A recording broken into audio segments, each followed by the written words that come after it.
परिवहन मंत्री प्रताप सरनाईक यांनी मंत्रिपद स्वीकारल्यापासून केवळ एसटी डेपोच्या विकासाबाबत निर्णय घेतलेत, एसटीच्या नुकसानाबाबत कोणताही निर्णय घेतलेला नाही असा आरोप केलाय महाराष्ट्र एसटी कर्मचारी संघटनेचे सरचिटणीस श्रीरंग बर्गे यांनी।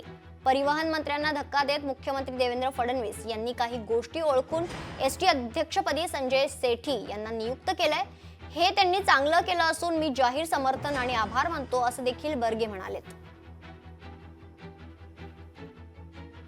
आपल्यासोबत एसटी महामंडळाबद्दलचे अभ्यासक श्रीरंग बर्गे सर आहेत आपल्यासोबत। सर, काय सांगाल, एकूणच आपण जर प्रकरण बघितलं तर महायुती सरकारमध्ये पहिलं पालकमंत्री पदावरून झुंपली होती, आता कुठेतरी अध्यक्ष पदावरून झुंपते की काय अशा प्रकारची परिस्थिती निर्माण झालेली आहे। हे खरं आहे की याच्यामध्ये झुंपलेलं लक्षात येते, पण मुख्यमंत्र्यांचा हा निर्णय चांगला आहे। मी आपल्या माध्यमातून देवेंद्र फडणवीसजींचं स्वागत करतो, अभिनंदन करतो, कारण अशा निर्णयाची गरज होती।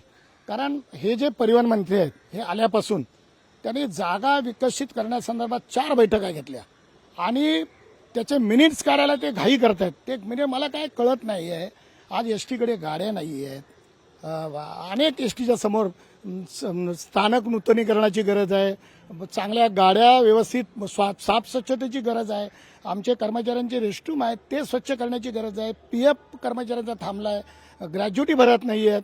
तर अशा परिस्थितीत त्या गोष्टीकडे लक्ष देण्याऐवजी आल्या सरळ जागा विकसित करण्याचा निर्णय घेतला आहे। याचा अर्थ या परिवहन मंत्र्यांचा हेतू शुद्ध नाही आहे, लक्षात घ्या।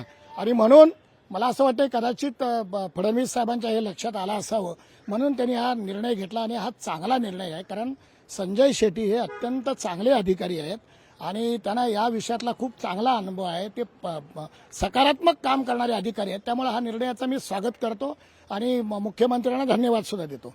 जी एसटीची सध्याची अवस्था आहे ती सुधारण्यासाठी मंत्र्यांनी काम केलं पाहिजे असं सुद्धा त्यांनी सांगितलेलं आहे। कॅमेरा पर्सन विनीत पेडणेकरसह स्वप्नील जाधव, लोकशाही मराठी, मुंबई। लोकशाही मराठी ऐका, पहा, जागरूक रहा।